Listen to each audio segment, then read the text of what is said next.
friends just made a podcast. Two good friends just made a podcast.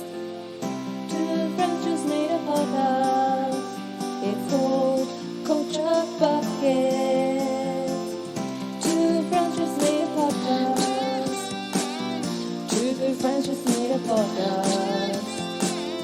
Two friends just made a podcast. Culture Bucket, Georgia and Alex. Hi everyone, welcome back to Culture Bucket. This is episode 36. We'll be doing our top 5 noughties bands today. An exciting musical episode of Culture Bucket for you. As always, I am your host George, ready to take you through the world of pop culture this week. And with me is my co-host Alex. Hi Alex. Hi George. Hi everyone. How are you, all. George? I'm good. I am tired and burned out, but we can get through this. It'll be fine. How are you? It'll be fine. Yeah, I feel the same. I've just done my last day of school and yeah, finished for the year. Wow, well done. Woo-hoo. I am about Yeah. to go back to school Yeah, for you're 6 good. more weeks, so very different. Yeah. Are you excited about the last term of school? No, because I hurt my foot, so it's going to be difficult. I forgot to ask you about that actually. Yeah, I How's hurt my your foot? It really hurts. How did you hurt your foot? Wearing shoes that were too tight, I think.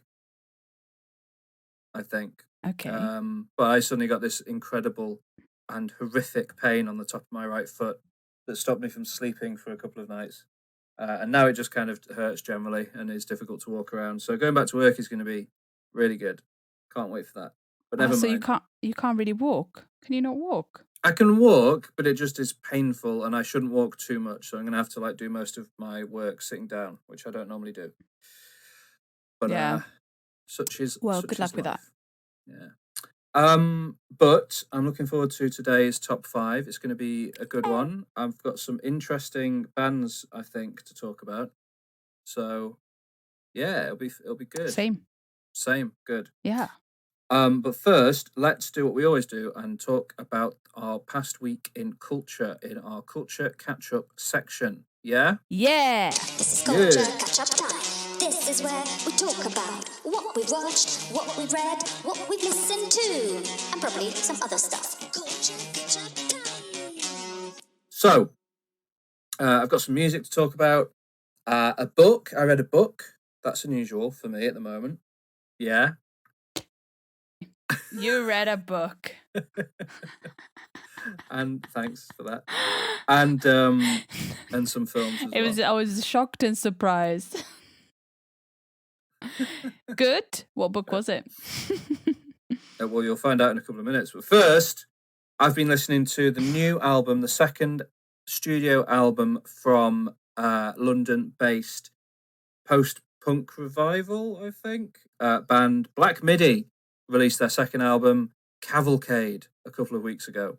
I showed you the video for one of their singles a couple of weeks ago, and you didn't like it. Do you remember that? Yeah, it was terrible. Well, it wasn't terrible. It was freaky and it was a bit intense. It was an intense kind of roller coaster. It was a bit too much for me. Yeah, which is fair. They are a band from London. They met at the Brit School, the famed Brit School, where people like Adele have graduated from in the past. But they're much more interested in doing quite strange music rather than anything too mainstream, it seems. The first album, Schlagenheim, was pretty good, pretty mad, pretty constantly intense album with a lot of just crazy vocals and mad guitar work and all sorts of insane things that I enjoy. The second album, Cavalcade, is interesting because they were a 4-piece, and at the moment they're reduced to a 3-piece because their guitarist is on a sort of mental health sabbatical, I think, for a little while. So they've recorded this album as a 3-piece, so it's pretty much the singer, the bassist, and the drummer. I think the singer plays a bit of guitar as well. But they've brought in like I think a saxophonist and a bunch of other and like strings, and they've brought in a lot of other kind of orchestral sounds to this album. I think maybe to make up for not having their lead guitarist with them.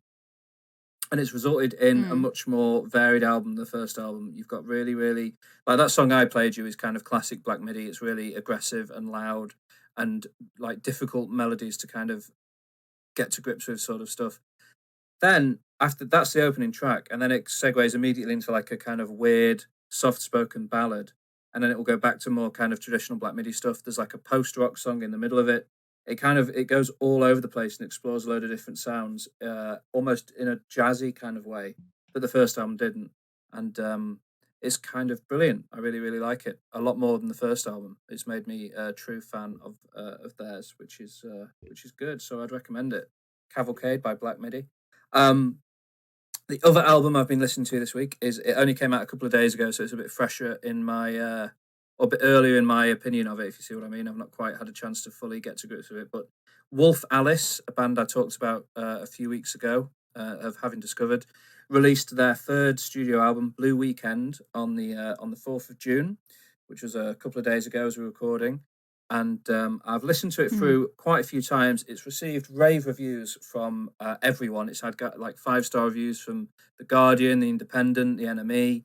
A bunch of different places have given it 5-star reviews and hailed it as like a masterpiece. And it is a really incredible album. The singles from it fit really well into the album. They released Smile and The Last Man on Earth were kind of the two big singles from it. And I kind of like that they aren't at the front of the album. Like The Last Man on Earth is one of the last tracks on the album. And sometimes nowadays you'll get a new album and listen to it, and the first 5 tracks have all been released as singles, and it feels a bit like this isn't exactly a new thing for me to listen to. But Wolf Alice did a really good job of spreading out the singles across the track listing, so you kind of feel, listening to it the first time did feel quite fresh. And yeah, it's really good. It's not, to my ears yet, it's not eclipsed their last album, Visions of a Life, which I really, really adored. But some of the songs I can tell are starting to sink in, including one called, what's it called? They released it as a single just before the album came out. How Can I Make It Okay? Which almost sounds a bit like Haim. You'd probably like that song, Alex. You should check it out. It's got like Haim style, Fleetwood Mac style sort of melodies in the chorus and stuff. Oh, okay. Really good song. How Can I Make It Okay? So yeah. Good album from Wolf Alice. Good album from Black Midi. Thank you to both of them. Let's move on to my book. I read a book. You read a book. Yeah, thank you. You read a book.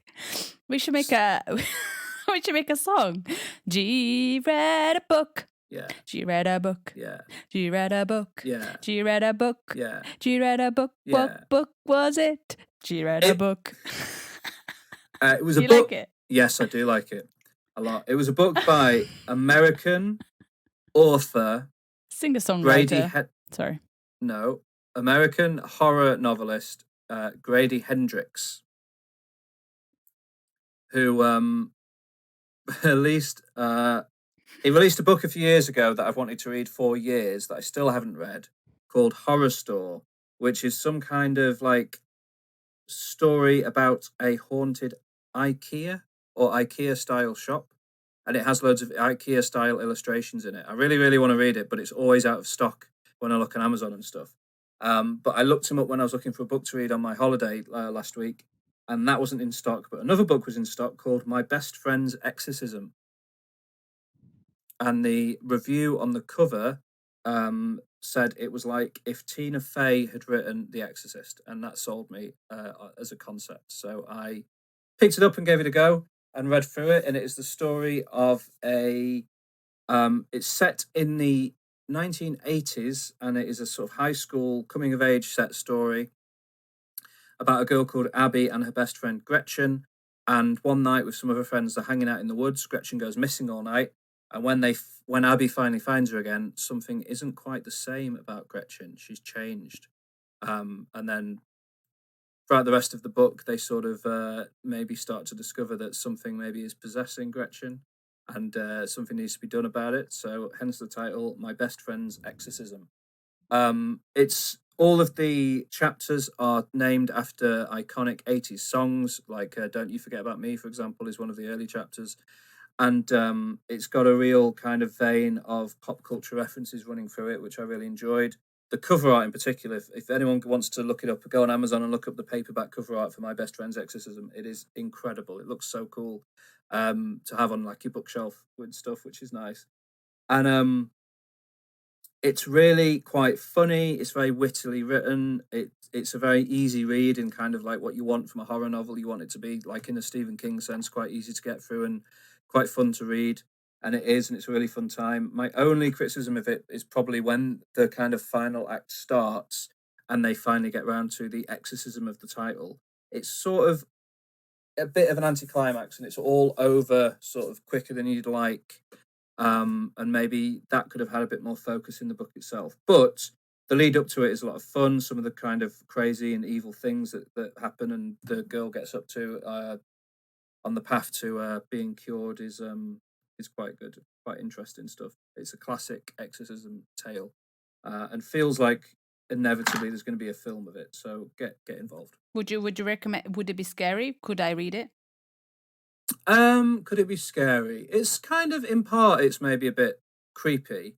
It didn't terrify me. It maybe played on my mind a little bit when I went to bed at night for a couple of nights, but it was worth it.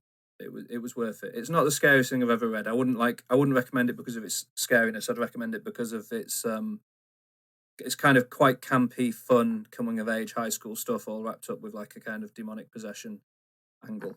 It's a good blend of different styles and genres, I think. So yeah, if you're looking for like a light, entertaining read, you should check it out. Yeah, My Best Friend's Exorcism. That's my book. Those are my movie. Those are my albums. So let's move on and talk about some films that I watched. As I mentioned last week, I've got my Cineworld card now, so I can go to the cinema as often as I want to watch whatever films I want for free, which means I've been watching quite a few films in the cinema, including Tom and Jerry the movie. So, yeah, it was basically we were going to go and see the Conjuring 3, the new Conjuring film, and we wanted something to do. It was starting quite late, about 8 o'clock, and we wanted something to do before it, so we went to see Tom and Jerry the movie. So me and two colleagues from work, 3 adult men, went to watch Tom and Jerry the movie in the cinema at about 5 o'clock in the afternoon. Which was so instead of going to see The Conjuring, you went to see Tom and Jerry, like total opposite kind of thing. No, well, it was a double bill. We saw Tom and Jerry, and then we saw The Conjuring. So Tom and Jerry the movie. Interestingly, they made a Tom and Jerry film in the early 90s, which I think was the first film I ever saw in the cinema as like a 4-year-old or something. So that's exciting. I've got a long heritage of watching Tom and Jerry movies in the cinema. The new one is a mix of live action and animation. The live action is performed mainly by Chloe Grace Moretz from Kick-Ass and Let Me In and loads of other Greta and quite a lot of good. She's a great actress, and it was really surprising in a way to see her pop up in Tom and Jerry the movie. She's joined by Michael Pena, again, a pretty big guy. He's in the Ant-Man films. He's in a few other things. End of Watch he's really good in. Rob Delaney, a very funny comedian. Colin Jost, Scarlett Johansson's husband, a regular on Saturday Night Live. A lot of quite big names in this film, surprisingly, because I didn't expect it to be like that, but it was. And then Tom and Jerry are inserted as sort of like 3D CGI creations, but done to almost look as if they're 2D. It's quite an interesting style they came up with for the film. I sarcastically laughed at a joke about 90 seconds in, and my friend that I was with was like, this is going to be a long experience. And then about 2 minutes later, I laughed genuinely at something, and then I pretty much laughed at it all the way through and ended up kind of enjoying it. So it's a bit of a light recommendation from me, Tom and Jerry the movie, unexpectedly. It's got a lot of the classic Tom and Jerry gags in it, recontextualized for like, you know, the new animation style and stuff, but there's a few sections where they really do kind of call on classic Tom and Jerry shorts, and take some of those sort of set pieces from those cartoons and put them in this film. and it just feels kind of funny. It's just funny and interesting. The cast are all kind of pretty up for what it is and kind of understand how silly it all is and have a good time with it. And yeah, it was just a fun time. So that was good. Then we left that and we went straight into a screening of The Conjuring, The Devil Made Me Do It, the third Conjuring movie. Very different experience. This one is about Ed and Lorraine Warren, two paranormal researchers who are investigating a case of demonic possession. Ed and Lorraine Warren are two real people who were genuine paranormal researchers, and all of the Conjuring movies are supposedly based on real cases that they encountered in reality. Of course, the difference being that in the films, they are portrayed as sort of superhero ghost fighters, whereas in reality, they were a pair of chancers who preyed on people, in my opinion. But ignoring that and just focusing on them as film characters, they're well portrayed by Patrick Wilson and Vera Farmiga. I really like the first two Conjuring films, so I was really excited for this one. I was also excited because it seemed like a different type of Conjuring movie. The first two movies are very much about kind of haunted house tales or families that are being kind of terrorized in their own house. This film is looking at a case where a man murdered somebody and then claimed he did it while under the influence of the devil, hence the title, The Devil Made Me Do It. And Ed and Lorraine Warren in real life got involved in that case to try and prove the existence in court of the devil, essentially. And the trailer for this movie almost sets it up as like a courtroom drama with like a supernatural slant to it. In actuality, almost none of the film takes place in the courtroom. It's more interested in their investigation outside of the courtroom, but it ends up playing like a road trip film where they're going around and investigating these different events to see if they can provide any evidence for this case in court. And it's pretty entertaining in that respect. It's not as scary as the first two Conjuring movies, I think, because it's not as relatable a location the first one is a house in America, the second one is a council house in London. Those are quite, everyone lives in a house or can imagine generally what it's like to live in a house or live in a place. And when that's haunted and invaded by kind of supernatural forces, that is something that's quite scary to think about. Whereas in this film, they're 1 minute they're in the woods, next minute they're in a morgue. It's all these kind of quite varied locations. And I think because of that, it isn't able to kind of get a sense of atmosphere as much. So it's not scary, but Patrick Wilson as Ed Warren continues to be an incredible performance. Vera Farmiga as Lorraine Warren, again, she is so good in these films, and the kind of the love story and relationship between the two of them, as odd as it is to say this about horror film, that's kind of the thing that keeps me coming back, is how good they are together in them. And they continue to be really good together in this film, and I really, really enjoyed it. It's a slightly different take on a sort of supernatural possession film, and yeah, it was good, man. I liked it. So a kind of a thumbs up for The Conjuring, The Devil Made Me Do It as well. I imagine you're not jumping out of your seat to go and watch it though, Alex. Nope. No, fair enough. Well, maybe no. Well, after that, I did go to see a film that maybe you'd want to see, and maybe you'll watch it, I'm not sure, but it is the new Disney live action film Cruella, the Emma Stone Cruella de Vil film. Oh, you actually went to the cinema to see that? I did, yes. I saw it in the cinema. Ooh, yeah, because it's on Disney Plus. It is, but you've got to pay money to see it on Disney Plus. Well, you have to pay money to go to the cinema. Not if you're this guy. True. Well, you know the problem that I have here in Italy. All the films are in Italian. No, I know. Sorry. How I'm gonna miss out on Emma Stone speaking in an English accent. British accent. Yeah. Has she become Emily Stone now? No, has she? I don't think so. There's an actress that has changed her name, and I don't know who she is. Anne Hathaway. Has Anne Hathaway changed her name? Yeah, something like that. I'll have to find out. Like a few months ago, there was this actor that changed her stage name because she didn't like it anymore. But I wasn't sure if it was Emma Stone or Anne Hathaway. I don't think it's Emma Stone. It rings a bell. I remember reading something recently about Anne Hathaway and her name, but I don't remember exactly what it was. Yeah. I don't know. Annie, I think she wants to be called. But I'm not sure. Yeah, I think I remember reading confused. something that she prefers being called Annie, but I didn't know she was. I didn't realize she was changing it as a stage name necessarily. But interesting. Okay. Well, never mind. Sorry. That's all right. So I am strangely similar to Tom and Jerry. I've got a long history of being a bit of a fan of 101 Dalmatians. Did you ever see the one in the 90s with Glenn Close?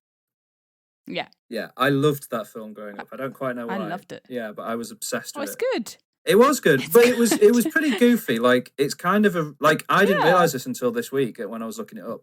It was written, I think in part at least, by John Hughes, who wrote Home Alone, and it is sort of weirdly it's got more in common with Home Alone than it does the original 101 Dalmatians in some ways. Like, you've got her falling into big vats of like treacle or slime or something, and her henchmen are played by Hugh Laurie and Mark Williams, and they're kind of getting electrocuted on fences in that film and stuff. And it's like a weird Home Alone riff. It's bizarre, but it's a really good film. I remember really liking it. But then, like, in the original 60s animation, the main guy, the dad, the owner of the male Dalmatian, is a jingle writer. He writes jingles for adverts. Do you remember what his job is in the Glenn Close film? Something to do with animals? Nope. Advertisement? Nope. Why am I thinking about food, dog food? But I don't know, maybe I can't remember. He's a video game designer. Is he? One of the whole conceits of the movie is he's designing this video game where you play as the Dalmatian. With the yes. And you see the game on this being played, and he's trying to come up with like a scary villain for it, and he's designed this dog catcher that isn't scary. And then at the end of the movie, he's decided that Cruella de Vil is the villain of the game. It's so strange. Yeah. Anyway, it's a great movie. It's a very 90s film. This is the most recent live action adaptation, though. Cruella sets itself in the 60s and 70s in London. Emma Stone is playing Cruella de Vil. Once again, they've hired an American actress to play a British character, but that's absolutely fine. I don't have an issue with it at all. Because Glenn Close can do whatever she wants, in my opinion, and Emma Stone equally can do whatever she wants, so it's absolutely fine.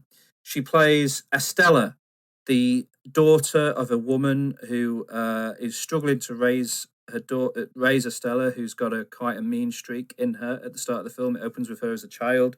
She naturally has black and white hair that's parted perfectly down the middle for some reason, and she gets kicked out of school because she's a bit of a live wire, and her mum decides to take her to London to try and start again. On the way to London, they stop by an old friend's house where her mum's going to ask for some help, and there is an unspeakable tragedy, and Cruella ends up making the journey to London on her own, and lives in London as a sort of con artist criminal, grows up and becomes Emma Stone, and decides she wants to enter the world of fashion.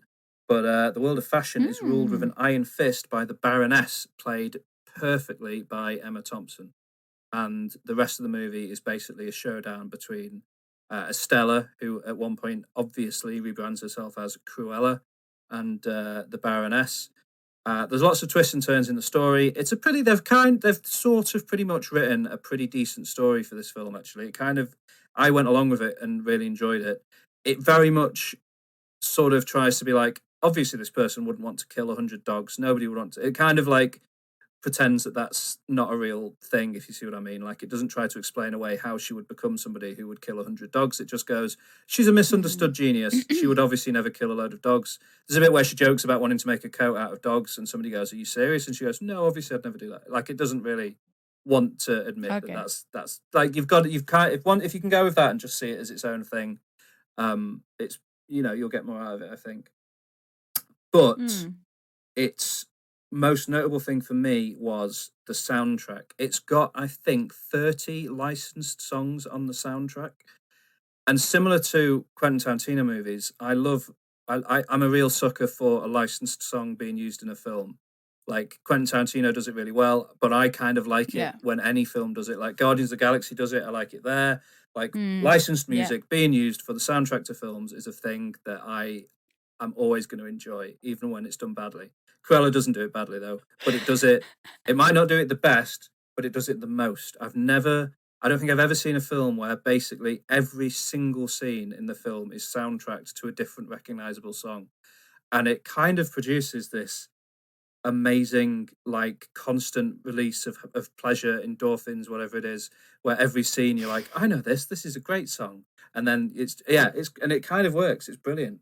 So the Cruella film is maybe not a great origin story for the Disney villain because it doesn't make sense, but as a film on its own about a crazy fashion designer played perfectly by Emma Stone fighting Emma Thompson, while soundtracked to songs as varied as Black Sabbath, Ken Dodd, and the Rolling Stones, I'm completely there for it. I really, really, really liked it, and it would be a big recommend from me.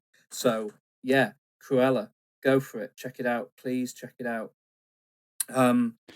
So I'll just talk Sounds good. Talk about one more film, I think, and then we'll move on. I watched A Quiet Place Part 2. I want to see that so badly. Yeah, you really liked the first Quiet Place, didn't you? I bloody loved it. Yeah.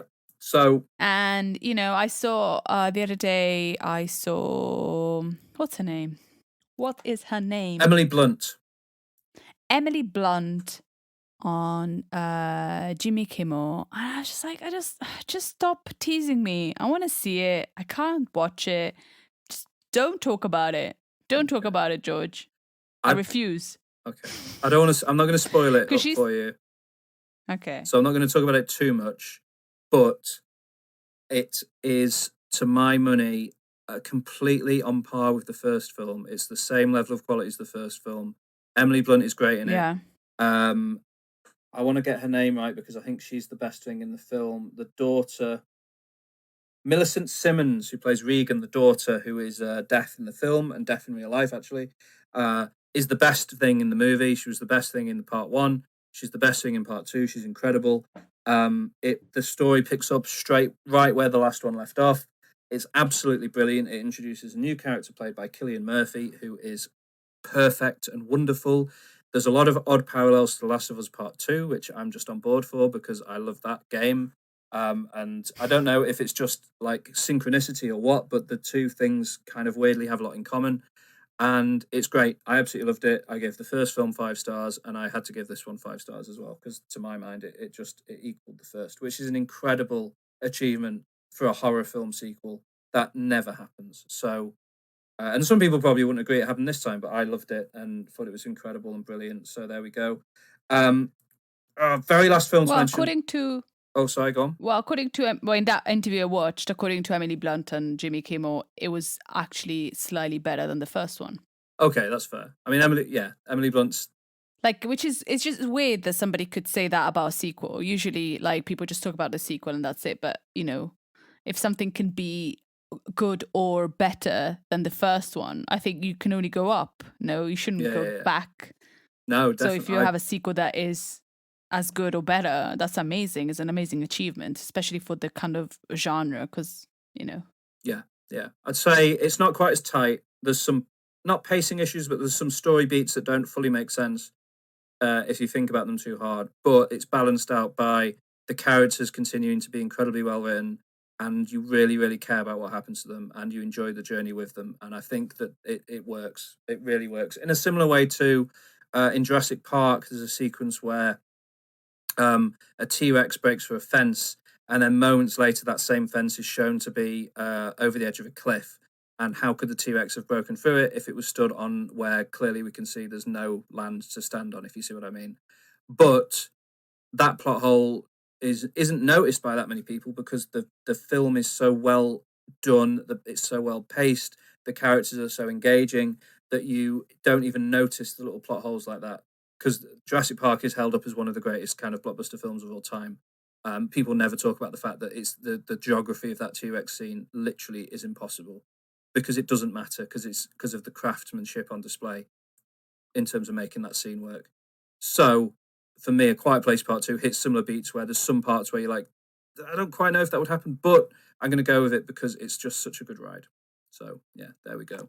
There's A Quiet Place Part 2. Other than that, I won't talk about it for too long, but I watched a film on Shudder that's available on Shudder in the UK, at least, called Caveat. It's being described as a mix of Saw and David Lynch in a lot of reviews. It's much, much more than that. It's an incredible film. It's another 5-star film. It genuinely scared and unsettled me in a way that no horror films ever do nowadays. And anyone looking for a genuinely creepy, atmospheric horror movie needs to check out Caveat on Shudder. And let me know what you think of it if you do watch it. Right, The Friends Reunion. I watched it. Did you? Did you watch it? I did watch it. Yeah. Yeah. Of course I did. That was the first thing that came out. I was like, I'm watching it. Oh, really? Straight away.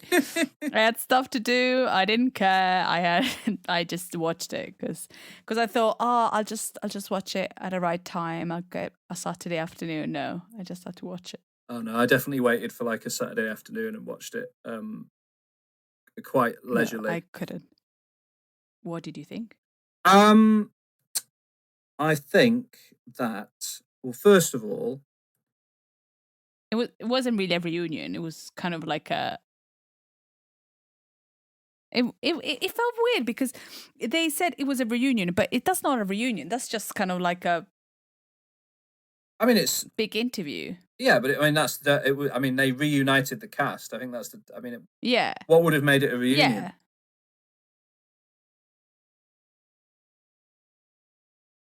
Was it called The Reunion? I think so. It was like Friends the Reunion or something. Oh, okay, because I thought I wasn't at one point it was going to be like a Friends episode.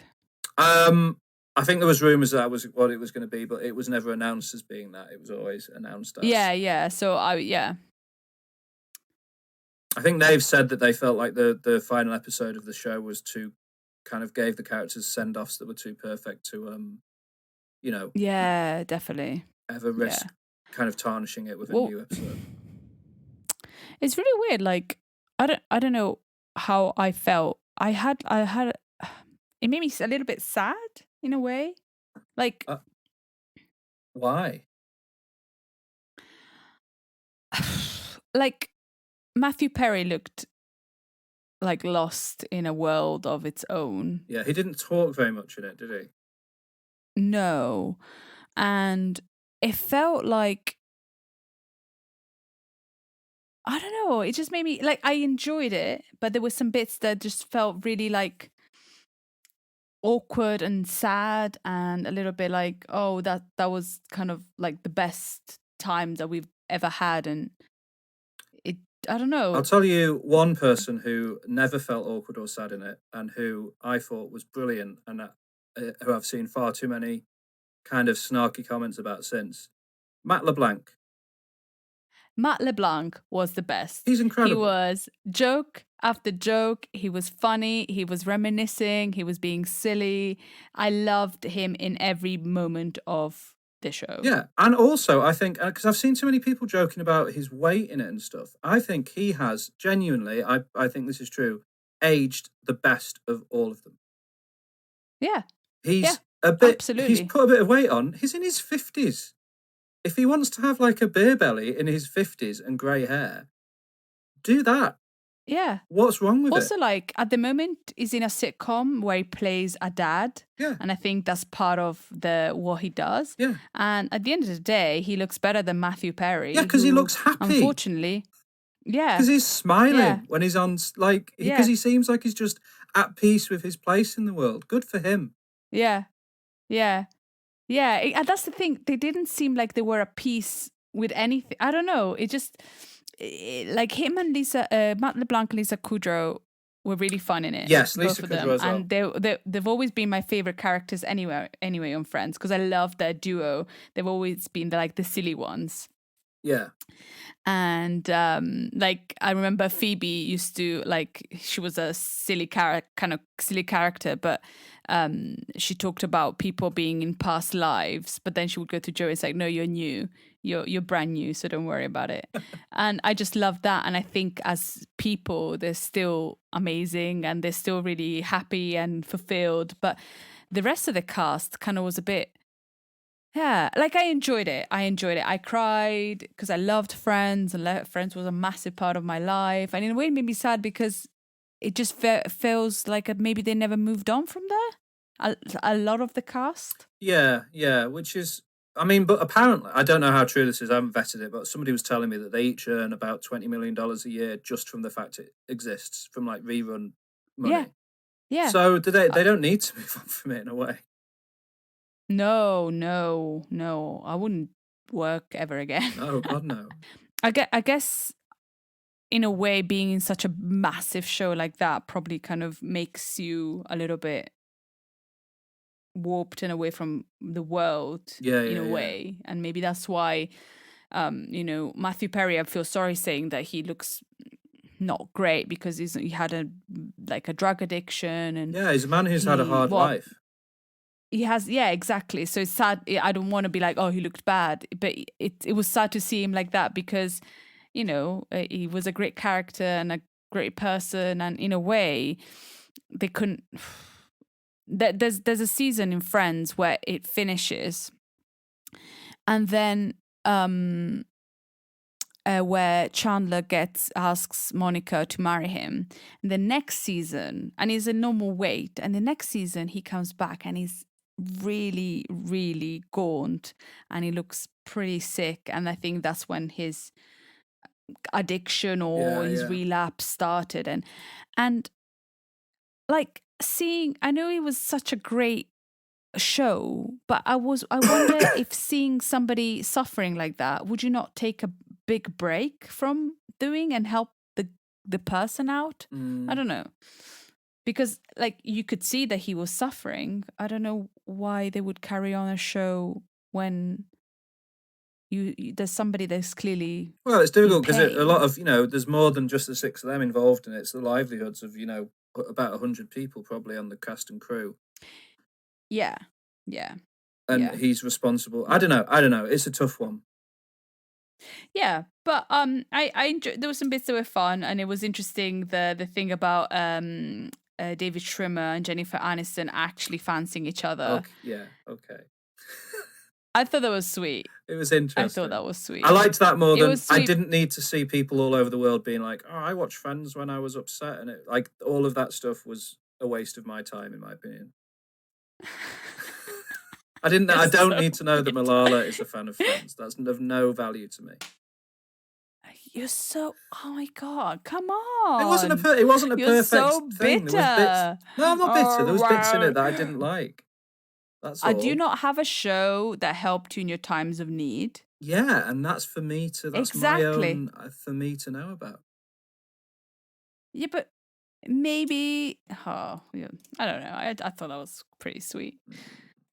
I liked seeing the behind-the-scenes footage.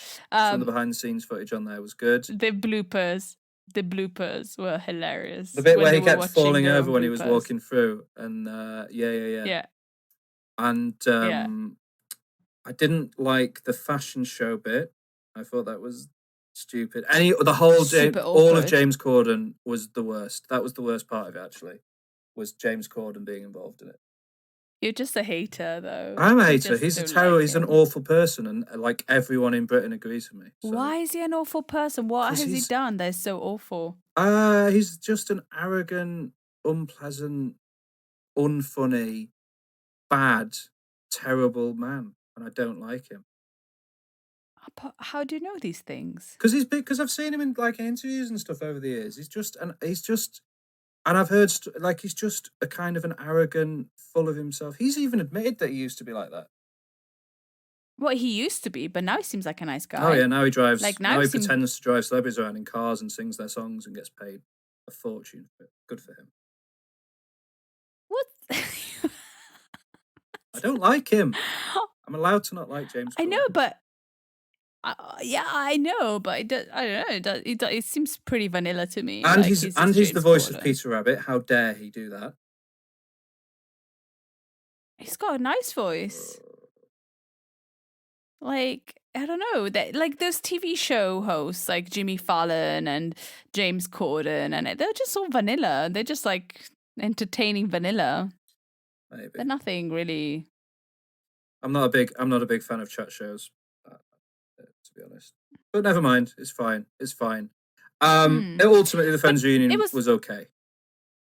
Yeah, it was okay. It wasn't as good as expected. No, it wasn't as good as I expected because, but I enjoyed it. I felt sad. But, but I guess they're fine. They're absolutely fine, these 6 people. Yeah. I might watch a bit of Friends as a result. I didn't talk about it actually, but I've been watching the morning show on Apple TV that Jennifer Aniston stars in, and she's great in that. She's doing well for herself. That's the thing. Jennifer Aniston is a great actress. It's just I think maybe having such a big show like Friends, kind of everybody kind of puts you in that category and doesn't believe you as an actor. Yeah, definitely. That's true. So that's me. What have you been up to? Well, yeah, I watched the Friends reunion. I thought it was fun. I might watch it again. It wasn't great, but that is wild. If you watch that a second time, that is incredible. I will watch it again. Don't worry about it. Like I've watched the Friends bloopers like millions of times. It's just something that, because because it's good. It's a good show. It was a good show. I liked Tom Selleck. Good for the time. He's always great. Tom Selleck, yes. And he's looking good for a man in his 90s. I don't know. He looked better than all of them. Yeah, really but does. like he was the best looking one. Yeah. Yeah. Especially compared to Elliot Gould. Elliot Gould doesn't look bad, but Elliot Gould looks like an elderly man now, whereas Tom Selleck looks like he's in his 50s still. Yeah. Wild. Yeah, but he probably dyes that mustache, that great mustache. He must do, yeah. He has to, surely. But it's his brand. That's who he is. He is the mustache. He is the mustache. But yeah, so that was fun. I enjoyed that. I'm going to talk about a couple of films and some music.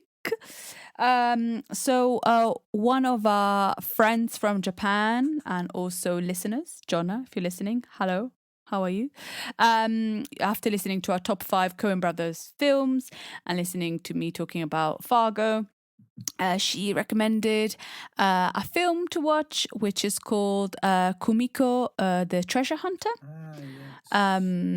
Yes. So I watched that, and this film is about this Japanese woman living in Tokyo and working as an office lady, and she becomes convinced that her destiny is after finding a video cassette of Fargo, she's convinced that her destiny is to find the money in Fargo, the briefcase that the ice scraper. Steve Buscemi, with the ice scraper, and is basically her adventure of going to find this. This briefcase in Fargo. And it was totally different from what I expected. I expected a fun, light-hearted adventure story, but it was not. Unfortunately, it's interesting because it talks about kind of. She's not very happy in her job and the only thing that gives her a motivation is treasure hunting and her bunny rabbit, and her job is awful, her boss is awful, classic kind of office lady, and her boss is just being an absolute terrible human, and the only thing that doesn't that keeps her alive is this treasure hunting. And if you think about how like the pressure in Japanese society about getting married and having a career and this, and she's not fulfilling any of that, and she lives in a tiny flat in Tokyo, and it's a little bit like Convenience Store in a way so far. Yeah, and it's quite a journey what you go through with her, and it was an unexpected film, definitely interesting watch because I was expecting something completely different. Apparently, it's kind of based on a true story of this this woman that was found, Takako Konishi, was found dead in a field outside Detroit in 2001, and the media said that she was looking for the Fargo money, but there's not, they don't know, but she Takako Kunishi actually committed suicide. In this film you don't really know what happens, but yeah, it's a film about, you know, mental health and how pressure from society can kind of drive you to. Did the media just decide that things. this was why this woman was there without any evidence? Because that's a wild thing to just make up. Well, because it is because of a conversation she had with a state trooper. Right. But I don't, like, she could have asked, I want to go and see where Fargo is because I watched the film, you know. Yeah. I don't know, but yeah. Yeah, so I don't know, but it's a good film. Thank you, Jonna, for the recommendation. I thought it was a really good watch. It was, it's got a Japanese cast and American cast, but it's directed by an American director called David Zellner, who is also a trooper in the film. And he's also written by David Zellner, but I'm not sure what David Zellner has done. I recognise the name. I don't know any of the films he's done. I do remember when this film came out, I thought it sounded interesting, wanted to see it, and then it seemed to vanish, and I forgot about it until you told me about it the other day, and then I was going to try and watch it, but life gets in the way. It hasn't really got good reviews, but I think it's because of what you expect and what you get. Yeah. And so I think that's it. But I thought it was good. Yeah. We'll try and watch it. I would like to see it. Thank you, Jonna, for the recommendation. Yeah, thank you, Jonna. Thank you for listening to us still. Yes, thank you to anyone who is listening. Yeah, thank you for anyone who's listening. And if you have any recommendations like Jonna, please send us through, and you know, I'll watch it. I'll watch anything. I'll watch the Friends Reunion twice. That is true. Yeah, and then I watched a film on Disney Plus called, I think it's on Disney Plus, yeah. The New Mutants. You watched The New Mutants? Yeah. Yeah. Wow. I don't think. Why do you think I watched a new? Sorry. Why do you think I watched The New Mutants? Why do you think I watched The New Mutants? Oh, because Anya Taylor-Joy's in it. Because I'm in love. No. I'm in love with Anya Taylor-Joy. Right. Yeah, I think from watching your letterboxd, I think you watched that too. I did. Not on Disney Plus. It's on Now TV in the UK or Sky. Maybe it's on Disney Plus. So I watched it on Sky.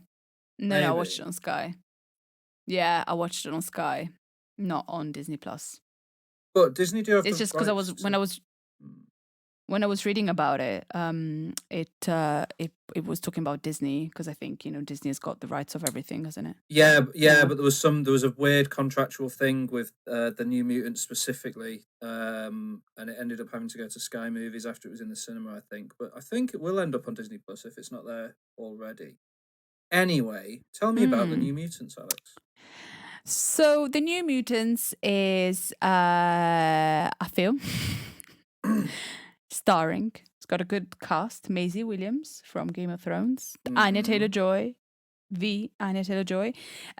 Charlie Heaton, which I don't think I've ever seen him in anything. People will know Charlie Heaton from Stranger Things. Yes, so I've never seen Stranger Things. Blue Hunt, and Henry Zaga, who they are the main mutants, and then there is Alice Braga, who is the doctor. Yeah. And this film is about 5 young mutants, and they are closed in this facility, and they're trying to figure out their abilities or control them, but they're not in this facility voluntarily. They've been brought over, and then this doctor is pretending to help them or not pretending to help them. I didn't really get it. And then they have to try and fight to escape and fight their old memories to escape this mental facility. I guess. Sort of. Something like that. Yeah. Sort of. So, sort of. Do you know where the old memories came from? I think the old memories come from Dani Moonstar. Yes. And her power. Yes. So, Dani Moonstar is played by Blue Hunt. The film starts with her in a hurricane, and her dad taking her away, and then this hurricane becoming something else, and you're not really sure what it is. And then she gets brought into this facility. And as soon as she gets into the facility, the other mutants kind of start feeling things that I think she is making them feel, because that's her power. Yeah. Making people feel bad. Or physically manifesting the worst fears of people around her. Physically manifesting the worst fears of, yes. So as a film,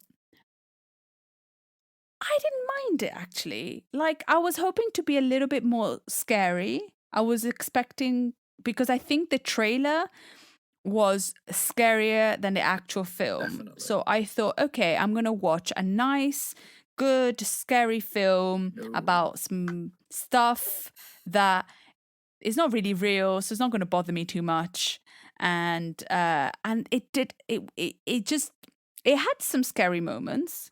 Like the guy that Anya Taylor-Joy's character, Ilyana Rasputin, that was terrifying. That's the best part of the movie, the smiley face guys. The smiley face guys are like, that's a terrifying moment. The rest was okay. I guess they had to tame it down for kids. I guess I also, they had lots of issues with shooting, reshooting. Oh God, it was too scary, not scary enough. The journey of this film, it was supposed to come coming out 3 years ago. Bonkers. Yeah, because Anya Taylor-Joy looks like a baby. Yeah. Like, she doesn't look like that anymore. No, she filmed it ages ago. Yeah, like 3 years ago. Yeah. I think it was supposed to come out in 2018. And so it could have been much better, but it wasn't that bad. Like, for a film of an hour and a half is okay. If a kid watches it, it's not going to be too scared. Yeah. If an adult watches it, it's going to be like, oh, it's okay. The acting was decent. It wasn't too bad. I've read awful reviews about it. Well, and I don't think... The acting is decent, but I think the script is awful. Yeah. Some of the lines Anya Taylor-Joy is given are just like... Yeah. Also, why is Anya Taylor-Joy not speaking Russian to her dragon? Come on. At one point, she speaks to her dragon, and clearly she's from a Russian-speaking country, and she's been put in isolation, and she's got a little dragon, and you're gonna speak your mother tongue to your dragon, aren't you? In reality, maybe, but this is a film, so. Yeah, I guess, but come on, make it. Come on. It's not my biggest issue with the film. No, there are lots of things that don't really. It's just a lot of stuff. It's a bit of a mishmash, but it was an entertaining hour and a half. It wasn't too bad. I'll watch that twice rather than Zack Snyder's Justice League. Well, I mean, you could watch it about 3 times in this. So yeah, you know. yeah. If you What did you think of it? I gave it like on Letterboxd. I think I gave it 3 stars because it was like pretty rubbish, but it's competently made. Like the directing is fine, the acting is fine. It all sort of holds together as a film. It's not like a disaster. It doesn't. It's not like The Room or Sharknado. It's not a broken mess of a thing. It just kind of not enough to it. It just doesn't really do very much. There's no villain in it. There's no real bad guy beyond like their internal demons, which is like an interesting idea potentially, but it doesn't do much with it. It barely even communicates that that's what's happening, let alone like actually using it as an idea. Like each mutant in it gets one scene pretty much where they're like fighting their internal demons, and then it just moves on those to are the best next. scenes. And those, yeah, they are the best scenes, and they should have built on that more, but they Yeah. don't. They just sort of leave Because it. the scene, because the scene in the swimming pool, that's pretty cool. The scene in the swimming pool's pretty cool. The scene in the shower with Maisie Williams is pretty well done. Oh, yeah. So there are some really good things. It's just like holding it together is just a bit of a bleh. Yeah, like why are they the only people that's why in it's not the? that Why bad. are there no people in this film? They're the only people in that big facility. It's like these 5 kids and that one member of staff. I thought because of that, I was like, well, eventually it's going to turn out that they're in some sort of hologram or something, and they're not actually physically there. It's like it's a vision that's been created that's holding them captive, and they're actually in a prison or something. But no, they're just in this facility that somehow is being run entirely by one woman and 5 teenagers. Why aren't there other people there? Why, like it? And there's no reason for it. The film never justifies that. It just is the way it is. No. And it doesn't make sense. And then the finale is this big stupid bear that looks awful. And it was just kind of like it was originally sold as being like they're making a horror themed version of an X-Men film that's going to be like R-rated and scary. And it seems that through reshoots and through various people getting involved and saying no, it has to be this, it has to be that, it has to be the other. It's eventually been sanitized down and diluted down to the point where it's not really anything. And that's a pity because they did pull together a good cast. Although Maisie Williams is not good in it, I don't think. I mean, she's quite a young actress. She's going to do better things in the future, but this is not her finest hour. Charlie Heaton as well, not his finest hour. Anya Taylor-Joy can do no wrong, but she's saddled with some of the worst lines in the film. I think she actually says "see you in hell" at one point to somebody, which is just like, it's like saying, I don't know what it's like saying. It's a very cliche clanger of a line, and I've not got much time for. Like her character's like this kind of rebellious, kind of punk, and it's all done in a very non-rebellious way that makes it just feel like she's a bit of a spoilt brat rather than an actual rebellious teenager. Yeah, and it just it's just disappointing that it's not better. But I can't call it the worst film I've ever seen because it's competently done. It just feels like too many people had their fingers in the pie, and the pie has been that's the thing, just ruined. Yeah, because I think if they left it as a horror film, I think it would have been pretty good. Yeah, like those creepy mouth guys. Because there's some pretty horrific moments in there, like the shower one. Yeah, that's terrifying. Like being naked and vulnerable in a shower. That's pretty, and having all this face men. No. Do you know who, very unfortunately, does the voice of those face men when they're screaming? Who? Marilyn Manson, apparently, according to the credits. Who? Marilyn Manson. Why? I don't know, but he's not going to be in any more films for a long time or anything. Awful man. What happened? Oh, he's been accused of all kinds of sexual assault and stuff. There's an arrest warrant out for him in some state in America. He's been outed as a pretty horrific person. Oh my god. Yeah. Anyway, well, that's the New Mutants. Terrible. A bit of a disappointment. That's the New Mutants. You know, if you don't know what to watch, watch New Mutants. Yeah. Anya Taylor-Joy. She's great. I hope she finds herself in an actual MCU movie one day or something, and like with a good, like Florence Pugh's in the Black Widow movie that's coming out soon. I hope Anya Taylor-Joy finds herself, with a good fun superhero role. Talking about MCU movies, and last time we talked about Taika Waititi being in a relationship with Rita Ora. Oh yeah. I know what you're about to Well, say. he's not just with Rita No, Ora. I know. He's in a throuple. Yeah. With Tessa Thompson. With Tessa Thompson. What a modern group of people. But what an attractive bunch. Yeah. Like you can think, Rita Ora, she's a bit of a, annoying and whatever. We might find her annoying because of what she's done during lockdown. However, she's a very beautiful woman. She is. And so is Tessa Thompson. And so is Taika Waititi. So is Tessa. They're all beautiful humans. Yeah, they are. Nice throuple. What a lovely throuple they make. Cool. Okay, and now I'm going to talk about music. I do you know there is still a singer called Marina and the Diamonds. She used to be called Marina and the I've heard of Diamonds. Marina and the Diamonds, yeah. Yeah, so she's not Marina and the Diamonds. Oh. She's just Marina now. Oh, so okay. she dropped the diamonds and she's just Marina out. Marina out. She is just Marina now. Interesting. And she, I used to really like listening to her in the early 10s. Is that the early 10s? Can you say the early 10s? I guess so. The early 10s, you can, or the early teens. I don't know what we call them, but yeah, I know what you mean. Well, yeah, so I really liked her album, The Family Jewels, released in 2010, and Electra Heart, released in 2012. And then after that, I kind of stopped, kind of listening to her.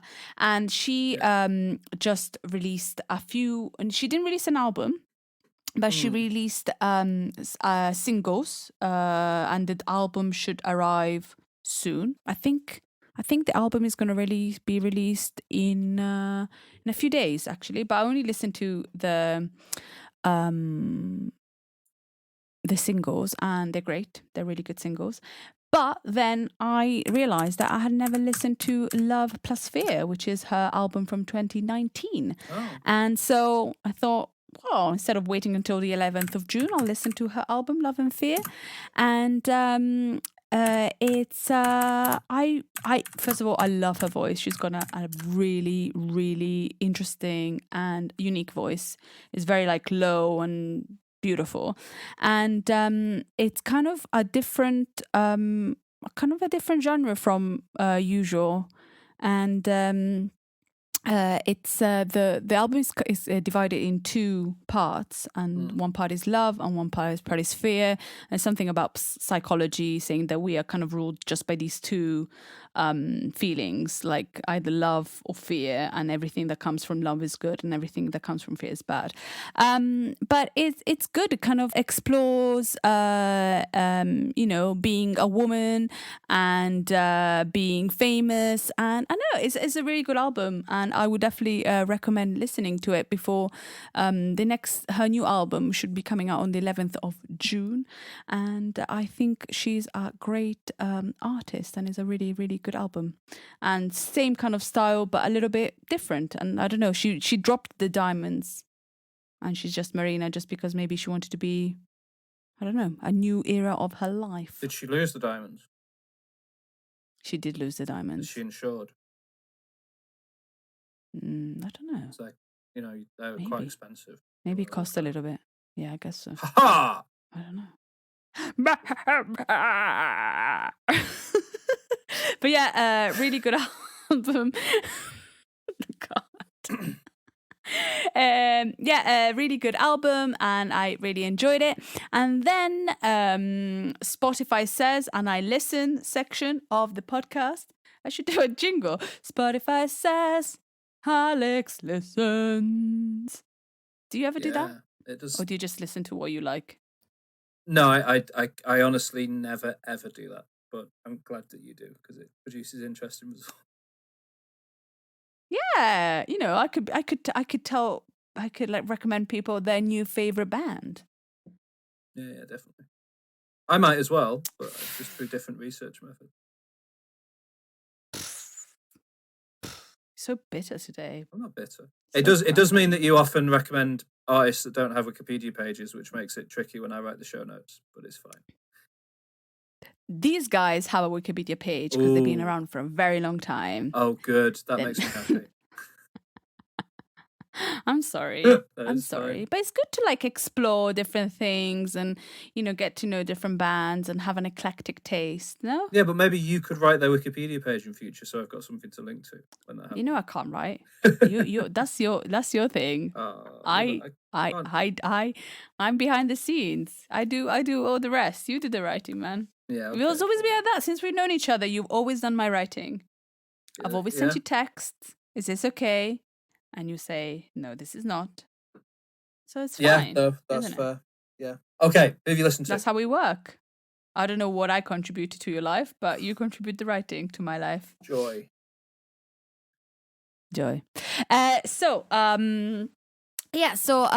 Spotify recommended me this indie pop band from Nottingham, and they're called London Grammar. I don't know if you know them. I know of them. I've not listened to them. And they've been together since 2009, so long enough to have a Wikipedia page. And the album I listened to is called California Soil, and it was released this year, maybe about a month ago. Yeah, they did. Yeah, they put out an album about a month ago. Yeah, and it's well, until I read the Wikipedia page, I thought she was just a solo artist because her voice is so great, and if she feels more like a solo artist, but they're actually a band. And this album is very personal, and it kind of talks about her rediscovering herself and gaining possession of her life. And although success as a musician can be you can imagine being really great, you might feel unfulfilled in other ways and not in control, because a lot of times you're somebody else who's controlling your life, not necessarily you. And it's an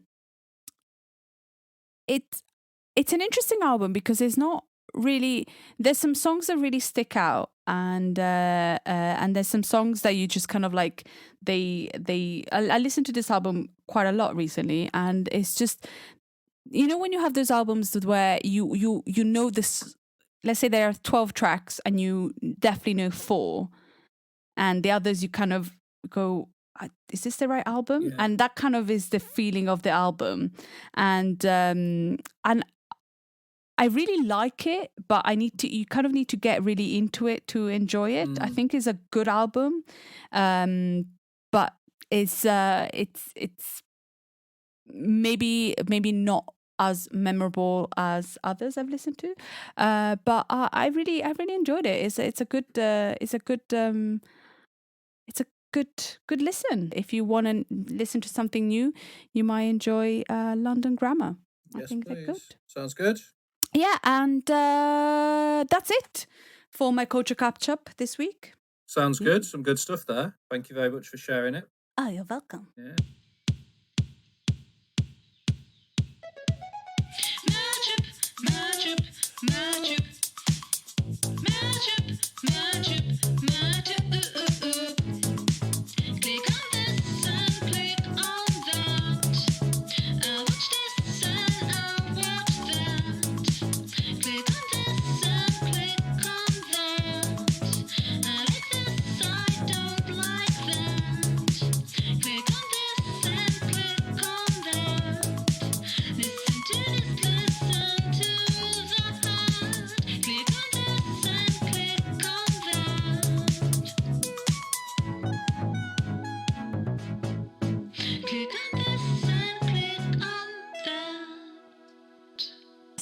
I've got a video for you for MyTube. Okay, so I've not pressed play yet. I'm ready to press play. Are you ready? Okay. So what is it, first of all? I'm looking at a picture of Grimes stood in front of a keyboard. Yeah. Okay. So as soon as I watched this, I was like, George has to watch it. Okay. Weird. Okay. Right. So I'm gonna count down to when I press the play button. Yeah. Yeah. Okay. 3, 2, 1, play. So what is she doing? She's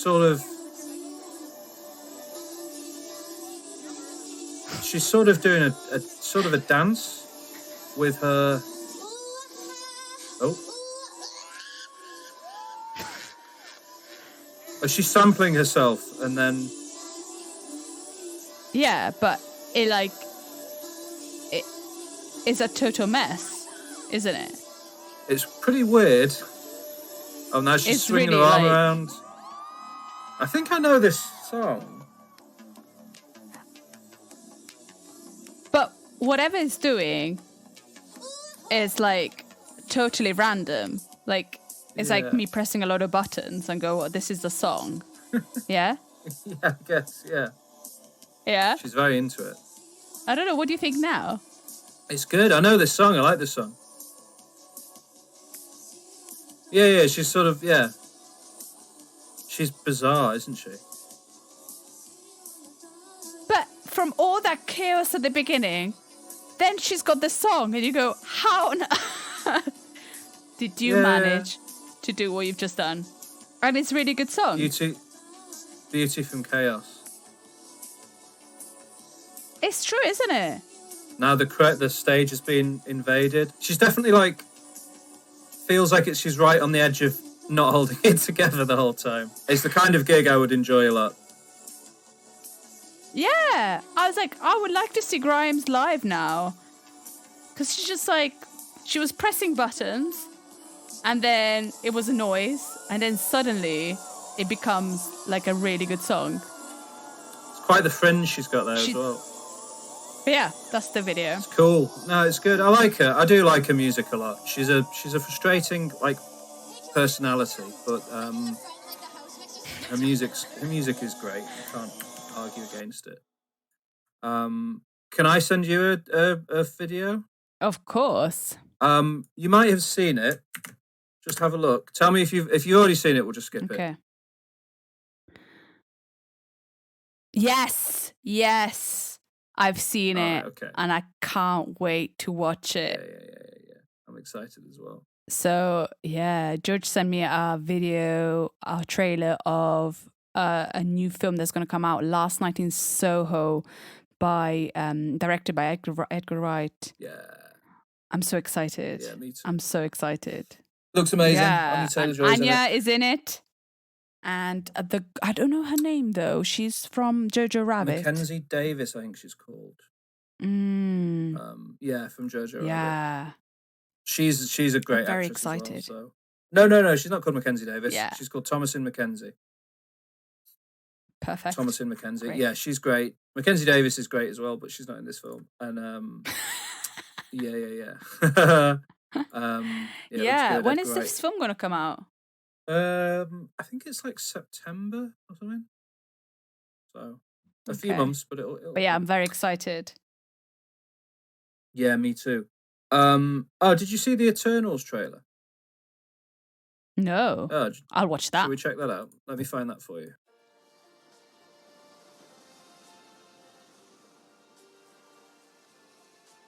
Thank you for this. Oh, you're welcome. So now that Captain Rogers and Iron Man are both gone, who do you think's gonna lead the Avengers? Aw. I don't know what the film is about, but it looks lovely. I really want to watch it. I'm a little bit teary. I don't know why. It looks beautiful. Well, you know who the director is, yeah? Yeah, Chloe Zhao. Looks she's got beautiful. She's got that same sort of beautiful landscapes going on that she had in Nomadland. She's obviously very good. On a bigger scale. But it's beautiful. Yeah. What do you think of it? I think I want to watch it. It'd be amazing to watch. I want to watch it. I think, like you said, it's hard to tell what the movie's going to be about from that. It's something to do with because the Eternals are these gods that live forever. I've seen something about how it's going to tell the story of humanity across 6,000 years or something. So I think it's going to be quite an epic scale film. So yeah, I'm excited to see it. The cast looks brilliant. good. Gemma Chan yes. is apparently kind of the lead in it, but it's obviously an ensemble. So, yeah. I'm so Looks glad that beautiful. she's managed to kind of like get the lead in something because she's so good and Yeah, yeah, definitely. it's good. Unless I've never been a bigger fan of Richard Madden, who's the kind of the main guy in it, it seems. But hopefully he's good. Hopefully he'll do a good job. Angelina Jolie's in there, of course, and a few other people. So yeah, it'll be good. It'll be good. I'm looking forward to it. Lots of Marvel movies coming out this year. Me too. Okay, shall we talk about our homework? Sit down at the back and be quiet and get out your book because it's time to discuss your homework. Now. So I had to watch the directorial debut of Drew Barrymore because it was one of your favourite films from the noughties, and that is the roller derby coming of age film Whip It. Yes. Yes, Whip It came out in 2009. It is, like I said, directed by Drew Barrymore, and it stars the always perfect Elliot Page, along with Marcia Gay Harden, Kristen Wiig, Drew Barrymore herself, Juliette Lewis, Daniel Stern, and one man who you seemingly forgot to mention was in the film when you told me to watch it, Jimmy Fallon.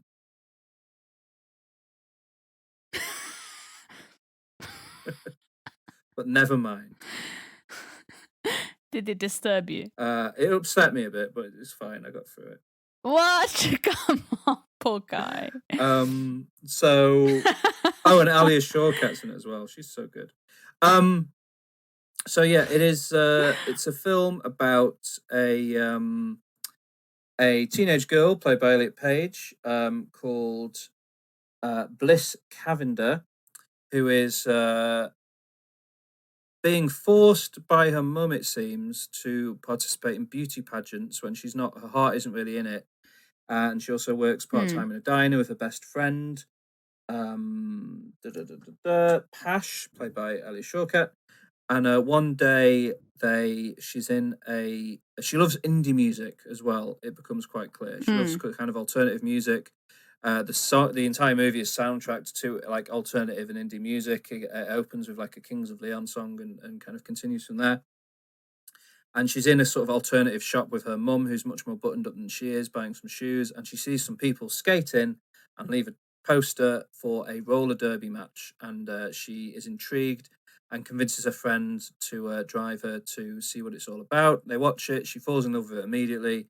And Kristen Wiig tells her she should get involved as long as she's over the age of 21. She lies and says she is, and proceeds to go to tryouts and join the team, and immediately discovers that she has a real proficiency for roller derby, and joins a team. What are they called? What's her team called in it? They're called like the Hurl Scout. No, the Hurl Scouts is her team.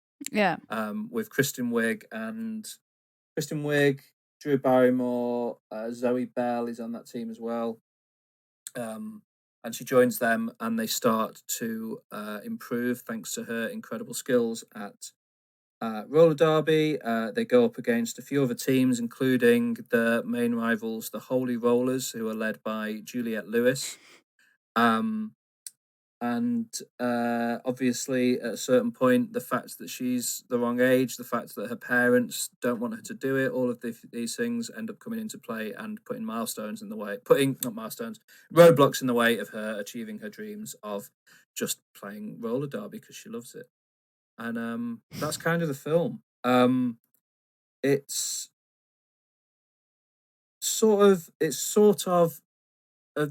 kind of like, to be, if you were being unfair to it, you could say it's kind of, you've seen it before if you've seen an underdog sports film kind of thing.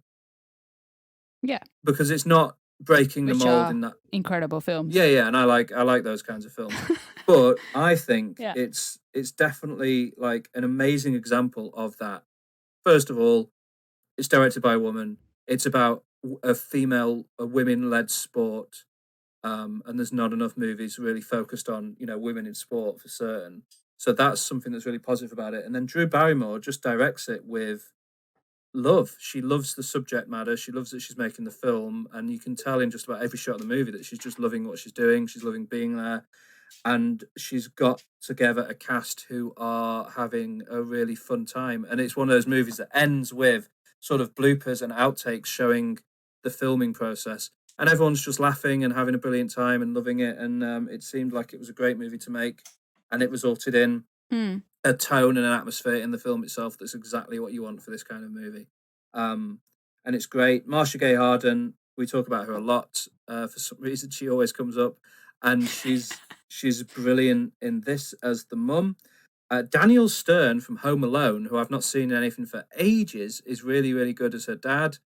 And I really enjoyed it. I'm glad I finally watched it. It's been on my list to watch for so long.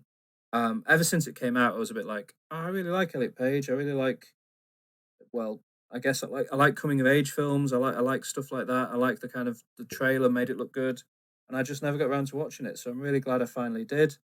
And yeah, it's one of those movies where it's really nice to just see people supporting each other and being friends and just achieving their goals. It's a nice film. It's a good film. Yeah. So I'm glad you enjoyed it. I really did. I'd recommend it. Jimmy Fallon is annoying in it, but he's not in it too much. Oh, poor Jimmy. No, he's doing fine. Yeah. He's doing absolutely He's doing fine. He doesn't need my praise. Juliette Lewis is great in it. She's so well cast as the kind of mad, crazy villain, because her personality is always that she's a bit unhinged and wild, and she is in real life. She fronts a band. She's a rock star. She's kind of a big personality, and she works really, really well in this movie as Iron Maven is her character's name. Yeah. Cool. I'm glad you watched it. Juliette Lewis is good in a lot of stuff. Yeah, she is. She's a good actress. It's Juliette Lewis. Everyone in this movie. There's not much not to like about this film. It's pretty fun and good, and the violence is fun, and it's got some good moments. Yeah. There's the amazing moment when they arrive second, and their coach goes, "Yeah, you arrive second, like, of 2 teams. Well done, if that makes you happy." It's so funny. It's just because they're really celebrating it, aren't they? And they're like, we were second, and the coach is like, "Yeah, out of 2 teams," and they're like, "Yeah, we did a great job." Yeah, they're just happy to be doing it. It's really good. It's really fun. Yeah, good. So I didn't watch such a fun film. No, not a fun film. So for my homework, I had to watch the film called Children of Men, directed by Alfonso Cuarón. And with an amazing cast: Julianne Moore, Clive Owen, Chiwetel Ejiofor, Michael Caine, and others. There's a lot of other people, but these are kind of... As you mean? There's somebody from... Pam Ferris. She's cool in it. Oh, the Trunchbull. She's the midwife. Yeah. And Claire Hope Ashby as Key. She's one of the main characters, but I don't know her as an actress. No, I don't think she went on to do very much after that, sadly, because she's... No. She's yeah. But, so, Children of Men. Let's go back to the film. Children of Men is a film about a world where infertility is threatening mankind with extinction. And it starts with the news of the youngest person on Earth, Diego, dying. So the youngest person on Earth dies, and it starts with like people mourning. The world seems to be going into not working very well. So the news, it seems that Great Britain is the only nation that is still not still working somehow, and that is because of their tackling of immigration. And Clive Owen, first of all, I didn't realize it was going to be a film set in England. So when Clive Owen starts speaking, I'm like, is Clive Owen English? I was really surprised. Did you not know Clive Owen was English just anyway? No. Oh, wow. Fair enough. Like I must have known, but I've seen him in so not very much. Yeah. That I don't know. And so he kind of becomes the vessel and the savior of humanity, is the unlikely hero that his ex-partner contacts him, and because he's the only person that she can trust, and he has now, and from office worker of some kind of governmental office, he then becomes the hero to save humanity, which humanity is this pregnant woman who needs to leave England. So that's the film. This film is crazy. Like it just hits so many buttons and so many realities. Everybody in Britain is mourning this Diego kid that is it was the youngest boy, and they're mourning and crying whilst there are people in cages. Yeah, because it's an absolute insane. dystopia. It's an absolute dystopia, which is kind of reality, because people are actually in cages. In America, we know. In England, they're keeping them in barracks. In Italy, they're keeping them on boats. People are actually imprisoned for trying to flee their country. But instead, we're going to cry about, Meghan taking away Harry from, the monarchy. It's kind of very too close to home in a way. Yeah, And that at the beginning, I was like, oh. And so that started that way. I was just like, oh, George. Yeah, you could have watched Mulholland Drive. I know, but I'll tell you. So what it's 2027 and it is a dystopian future, but it's not a dystopian future that cannot be related to us, because everything is pretty similar. There's a little bit more technology, but it's not 2027 as, flying cars and flying. It's 2027, but what could be 2027? Yeah. Which I thought that was really interesting. Things are a little bit different, but they are the same. Something that I thought was really sweet about the film is like all animals love Clive Owen. If there's an animal, Clive Owen is next to it. Did you notice? I'd never picked up on that. That's interesting. There's always a cat or a dog or something, like an animal, and they're like, oh, he likes you, and that's like a really nice touch. Yeah. You don't have to put that, but there's a really nice touch of every time there's an animal, Clive Owen is next to this animal, and this animal is like doing something really sweet about it's just really nice. And it was unexpected, and I think it's a genius film that should be watched by everyone. Wow. It just is who written? I didn't write, like Alfonso based on a novel by actually written this James. film. Yeah, and it's just it's an interesting story because it shows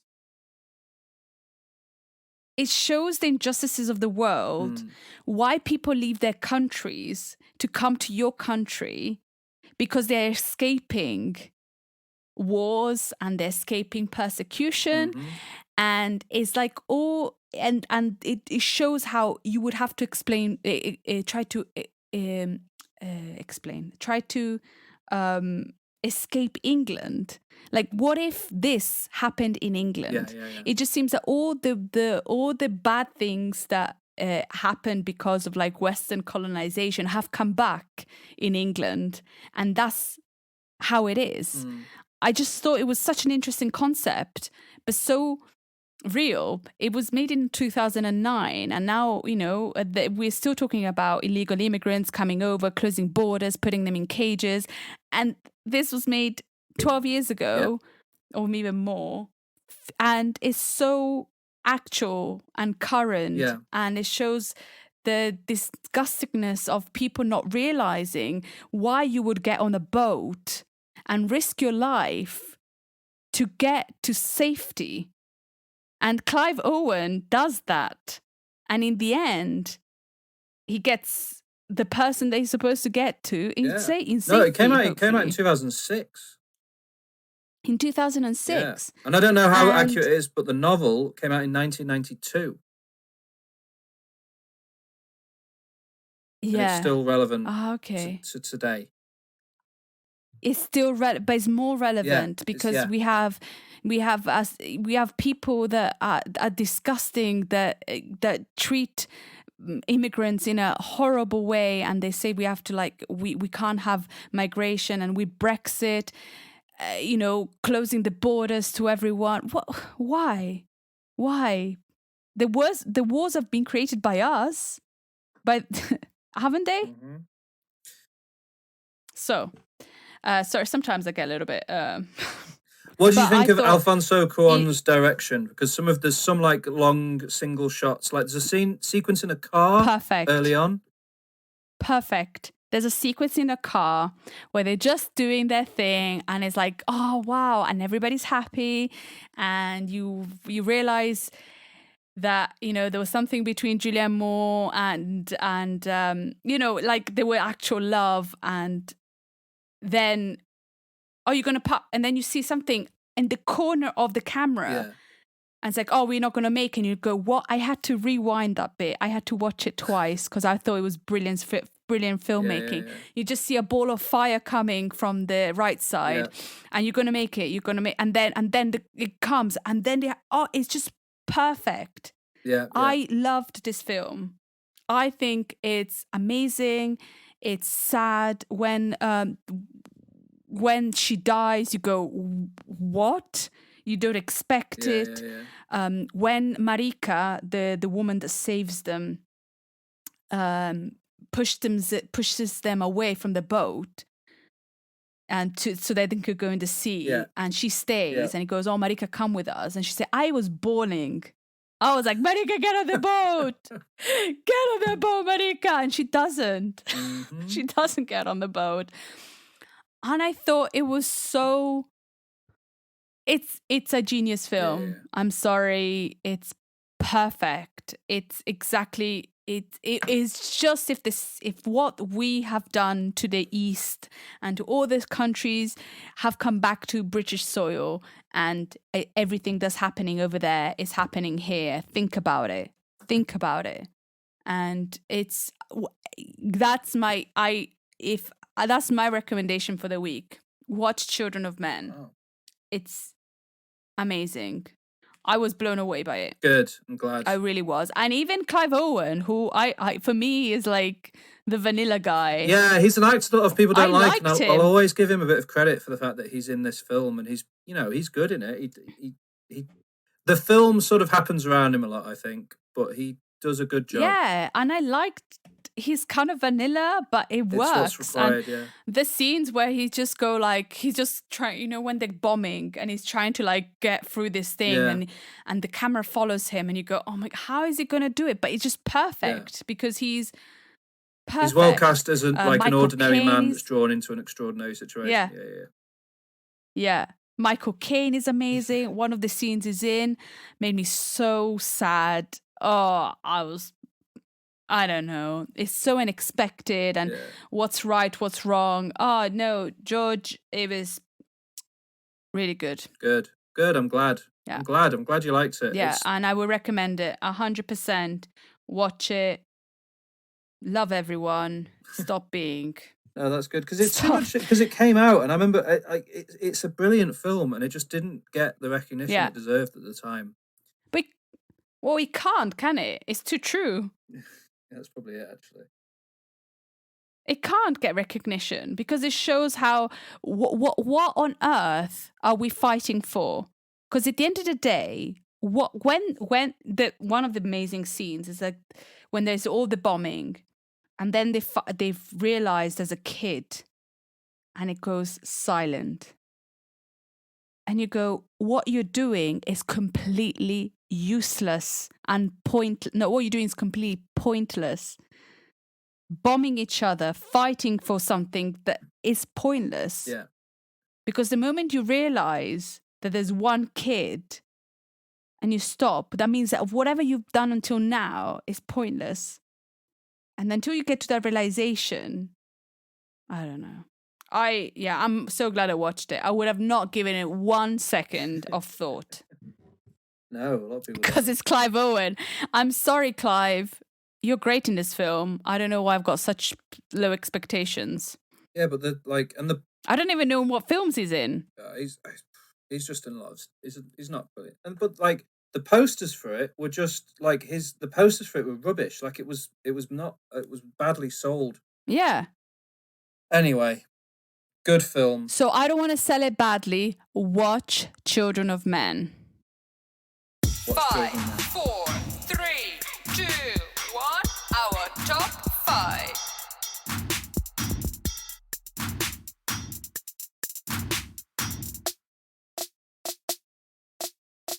Okay, are you ready? Are you ready for some top 5? Yeah. Good. Are you ready for some top 5? Just about. Yeah. So yeah. Yeah, me too. Just about. It was an interesting one. Because because I moved to England in 2001. Yeah. So for me, the 2000s was like a period of transition. Yeah, that makes sense. Of going from one culture to another. So for me, I didn't find it difficult. I just was like, are these noughties bands? In the sense of, but I'm just gonna go with it. Fair enough. So I'll start. So top 5 noughties bands. I've gone a little bit similar to how, not entirely, but a little bit similar to how you did the 90s ones, where it's bands. Some of these bands I don't listen to as much anymore, but they really represent the noughties to me. Yeah. So to start with, I've got a hardcore punk band. From Chicago in America. They formed in 1999, but released their debut album in 2001. So they are firmly a noughties band under any definition. They released 5 albums in the noughties, and they are the wonderful punk rock band Rise Against. Have you never heard of Rise Against? No, I was expecting a Race Against the Machine, and then you went, well, even though they're not 2000 and all, you like Rise Against. What? The Machine? That's Rage Against the Machine. No. That's Rage Against the Machine. No. Rise Against are a band. They're just like kind of a classic hardcore punk band, with a lot of like, they're really big on social commentary, political commentary. I think all of the band are vegans. Like, they're very kind of socially active, socially aware group of people.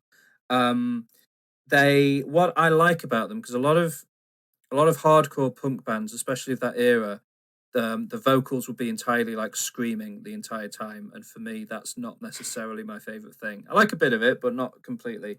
But Rise Against mix really aggressive music and really aggressive vocals with really melodic music and really catchy hooks and clean singing, and they kind of mix it all together, and it produces like very fun music with a lot of like, with lyrics that really kind of can make you stop and think a little bit, and some of it maybe could be described as a bit like cheesy in places, but for me it all really works. I think in particular they've got an album called what was the one that's really good?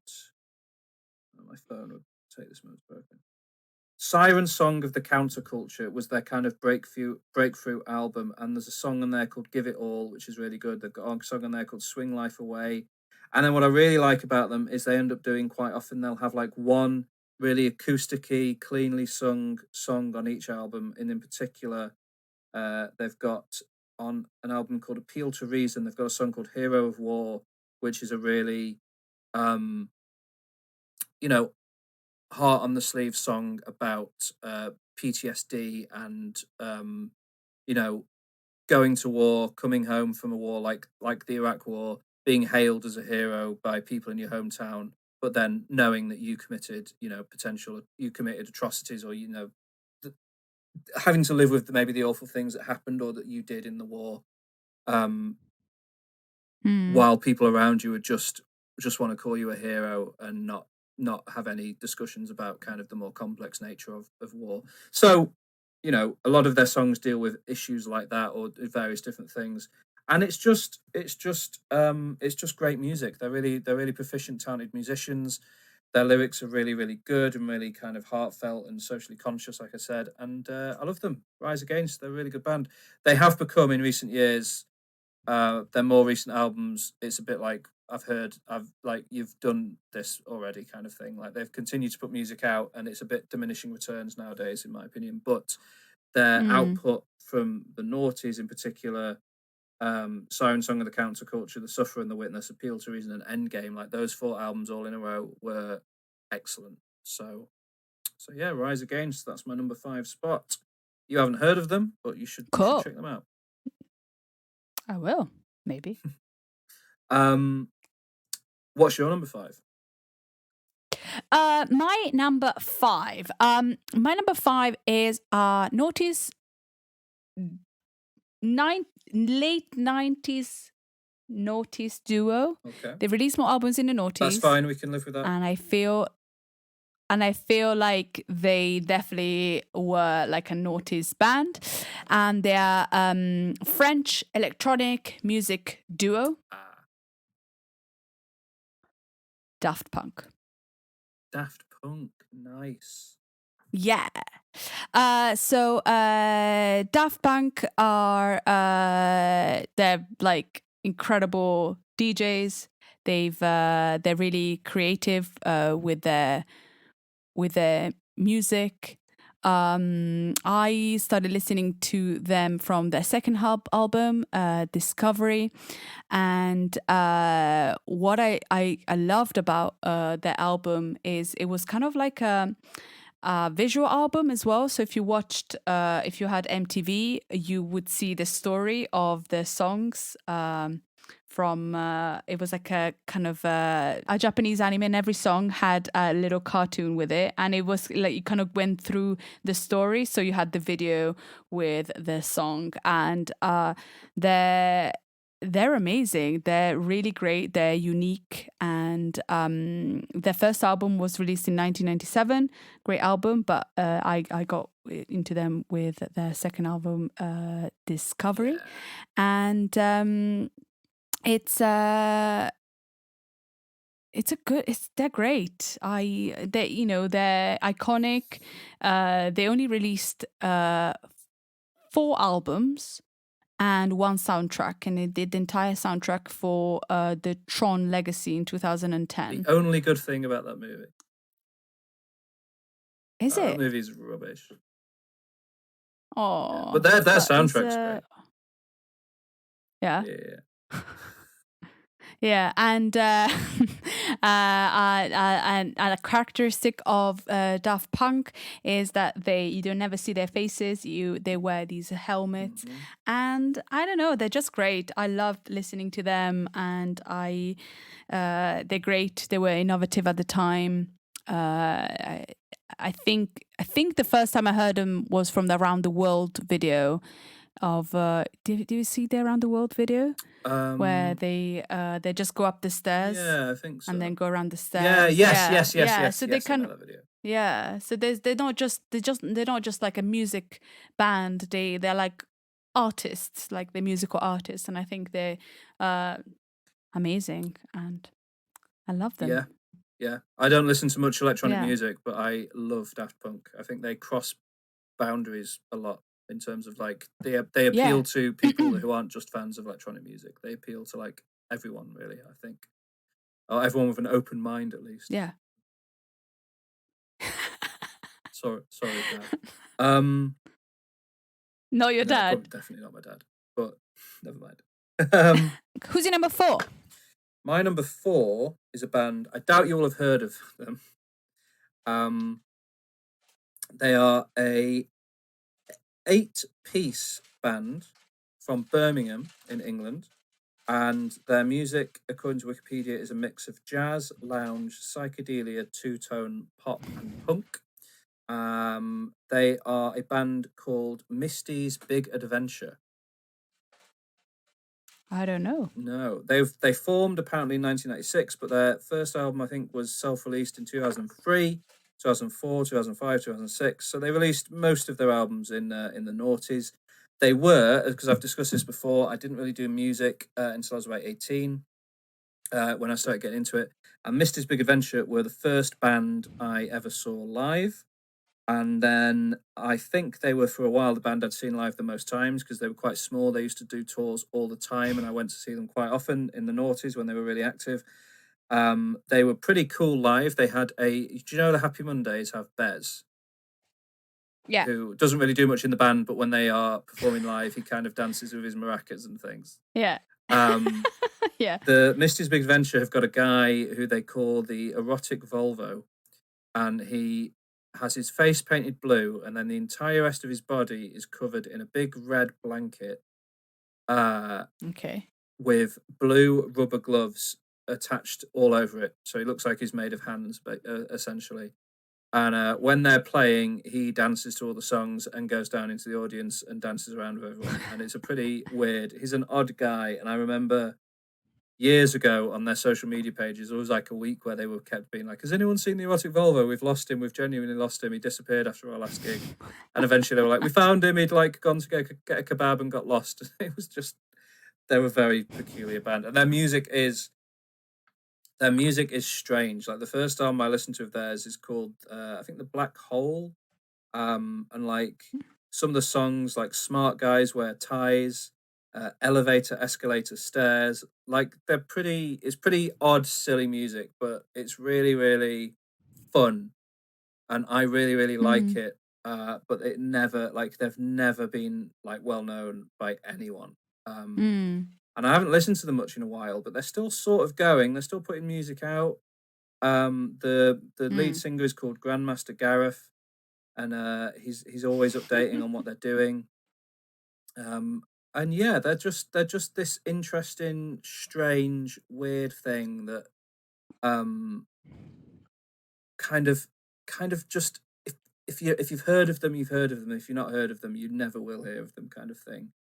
But they're cool. I really like them. I would recommend people check them out. And they're so small that if you look them up on Spotify or something, not all of their music is on Spotify. Like only some of their albums have made it to Spotify and stuff like that. But yeah, they're good. Misty's Big Adventure. Check them out. Cool. Never heard of them. No, nobody has. That's my number 4 is Misty's Big Adventure. And if for somehow you ever get the opportunity to see them live, please watch them because they're so good. I'd love to see them again. Okay, what's your number 4? Okay, so my number 4 is a band. It's not a band. It's kind of a band. There are some members, but is also called a virtual band, created in 1998 of course, by Damon Albarn and artist Jamie Hewlett, Hewlett, I think. Is it Hewlett? Hewlett? I think so. Jamie Hewlett. And the band is called Gorillaz. Yeah. Yeah. Yeah. So, like, you know, I love Blur, and anything that would come after, you know, by Damon Albarn would be a good thing for me. And in 2001, I think, let me check, 2001. Yeah, in 2001, they released an EP called Gorillas. They're definitely like, for me, like a noughties band because they did most of the beginning of the work in the noughties, and I think it was like an amazing concept. And the fact that Damon Albarn was like kind of playing with hip hop and Latino music and different music from Blur was really surprising and really good. And the fact that they were not a band, they were a virtual band, and even when you went to see them live at the beginning, it would just be a screen, it wouldn't be them. I'm pretty sure the beginning. Yeah. So it was just a completely different concept and an amazing concept. And they released some great albums and great songs. Even the newest one in 2021, Song Machine, I think it's just great. Song Machine's fun. I mean, for me, Demon Days is like untouchably perfect. Yeah, Demon Days is amazing, and it's great. And every song in the album, every single came with a video of design. I think was drawn by the artist Jamie Hewlett. Jamie Hewlett. And there was like a loose narrative, even, wasn't there? Yeah, and they're kind of like some the names. They are.